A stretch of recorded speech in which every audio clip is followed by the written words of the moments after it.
Hey guys, it's Scott with Scott's Pachinko Restorations. Today I've got a 1972 Nishijin Pachinko machine that I just refurbished for my client John.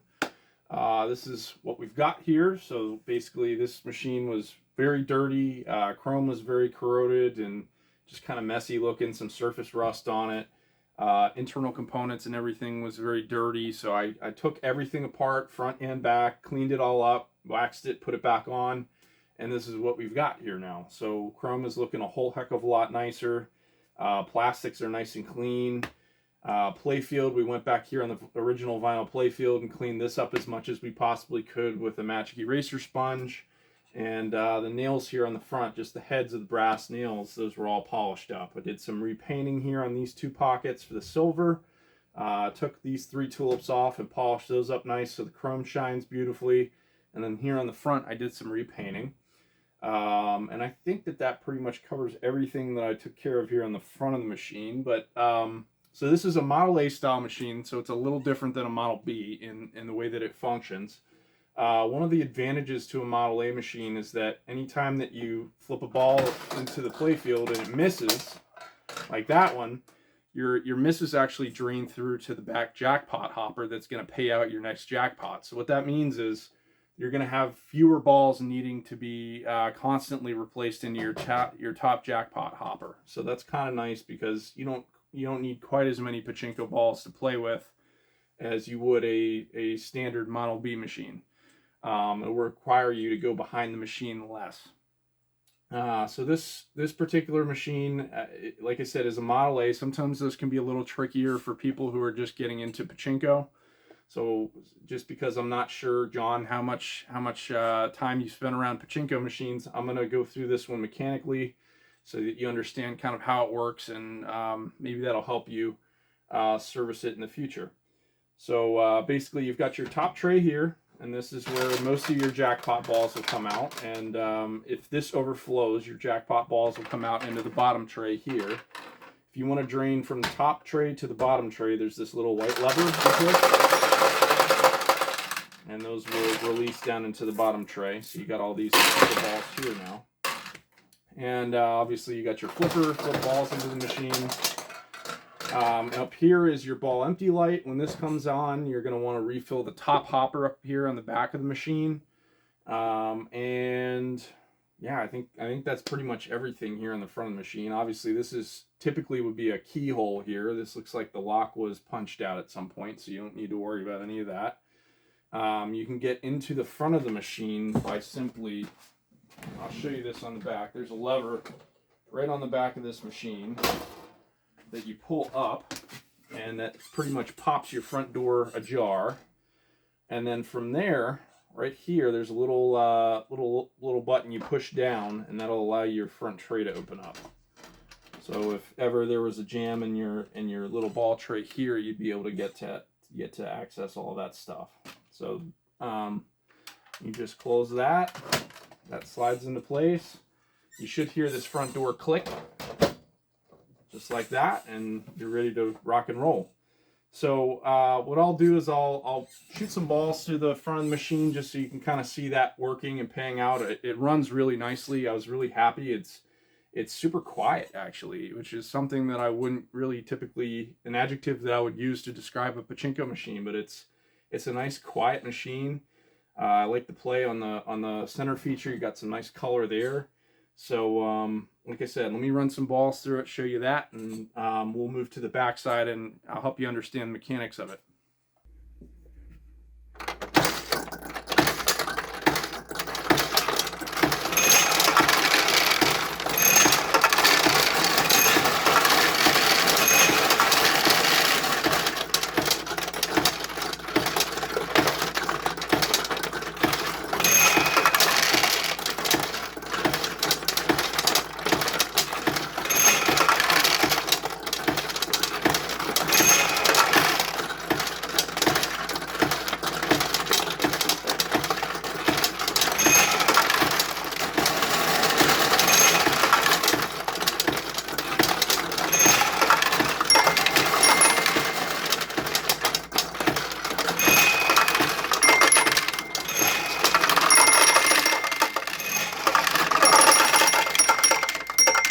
so when you have jackpot balls that come out here more frequently than just the winning ball, that would mean that your jackpot balls are backing up here in the top tray.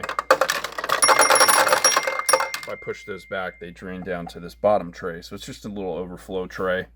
And then what happened there was your ball empty light came on, which indicates that you need to add more balls to the top hopper on the back of the machine. So this is functioning exactly how you need it to function for it to work for you.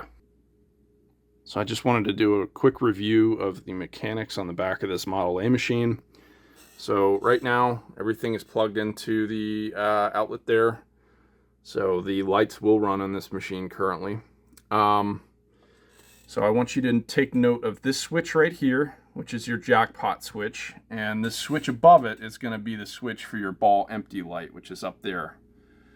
And essentially the way that this is going to work is your top tray here is where you're going to put all your pachinko balls, and then those balls drain down this metal chute and into this refiller mechanism, and this will automatically refill this bottom tray here when these two levers are not pressed down all the way right here. You can see like the pachinko balls are currently on top of those levers, and when they're not, those levers will fall downwards. And you'll see that this lever is connected back up here to this mechanism. And when you press those up, watch what happens. It'll automatically refill this jackpot tray here. So what I'm going to do is run this completely out of balls to show you that the ball empty light works.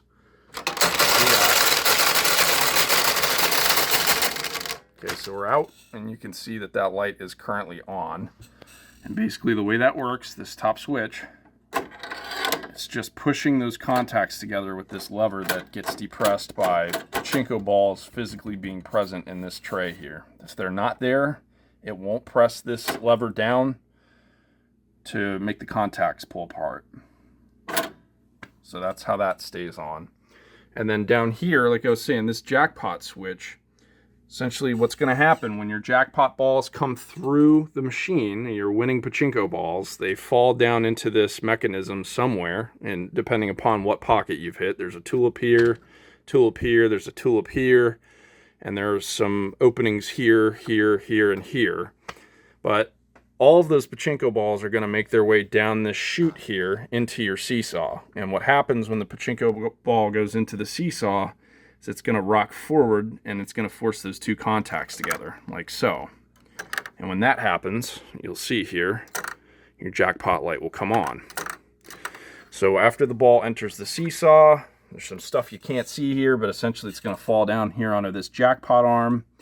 This jackpot arm is all connected to your jackpot mechanism here. And when that jackpot arm falls all the way down, it'll just drain down to here and release your jackpot ball to the front bottom tray of your machine. But it'll release all of the pachinko balls in this clear plastic jackpot mechanism. And those come down here through this white tray that you see, and they go through to the front of the machine. So there's a little bit more going on here than a Model B style machine, but it's actually a pretty intuitive design once you understand how it works. So obviously any questions you have about this, if it's giving you any trouble, give me a call, let me know, and we'll get to the bottom of it. There's nothing here that can't be fixed if something happens. But this is the rear style mechanics of a Model A style machine. Also, I just wanted to show this little latch here. This is the latch that I pulled at the start of the video to open up that front tray, or the front door. All you do is you go upwards with your finger there, and that will pop the front door wide open. So you don't really have any use for the lock that used to be here. There's no need for a key, there's no need for a lock. And this whole front door that swings open the whole machine really isn't necessary, especially with the cabinet that you have this mounted in. And this cabinet is pretty impressive. Honestly, I was thinking about measuring it myself and building maybe a couple of wall mounted frames myself, but it's actually a pretty neat pretty neat design, because what it'll allow you to do, and you can kind of see evidence of this, these staples here were holding plastic in over the top of all the mechanics here. And that's kind of nice if you're trying to keep dust off of this thing long term. Like right now I kind of have like blankets draped over the back of my machines, and that's kind of a little silly. I wish I had a better solution for it, but dust is like the #1 enemy of these things. So if you wanted to, you could get some sheet plastic from Lowe's or Home Depot and go right back over the top here, just kind of seal it in and leave a spot here to be able to refill your jackpot hopper. And it'll keep the backside of this looking really nice and clean. Here's a front view of how this front door opens. Pull the latch, door pops open, swing that out, and then here's that little button I was talking about pressing. You just press that down and that swings open. And then this is kind of where all of your jackpot, or not your jackpot, this is where all your pachinko balls that you're getting ready to fire into the playfield start to make their way down to your plunger. So a lot of times like carpet fuzz and dust and all sorts of grimy, junky stuff will get caught up in there, and that's super easy to clean out. You just pinch these guys here, and this whole thing, I'm going to drop pachinko balls here, but gonna drop a whole lot of pachinko balls here. But this whole thing will swing open so that you can get in here and clean out this white mechanism here that feeds your plunger. So don't mind me with all the lost pachinko balls, but that is how that works for cleaning. And then you just pretty much gently push that closed, and like I said, just to refasten it, you just push that in and your door should click just like so. So that's your Model A 1972 Pachinko machine, John. Hope you enjoyed the video. Obviously, let me know what colors you want the tulip style here to be. I'll send you a text and just let you know what color options I have available, and we'll get those stickers on there for you. Obviously, if you have any questions about this machine, or if any of the viewers have questions about their machines, I've got all of my contact information in the website linked in the description below. It's scottspachinkorestorations.com. Give me a holler. I can shoot a text to you, or field a phone call, whatever you need. Just let me know. I'm here to help, and here to restore and refurbish machines. So just give me a holler. Thank you guys for watching. Let me know what you think, and yeah, we'll see you next time with the next machine.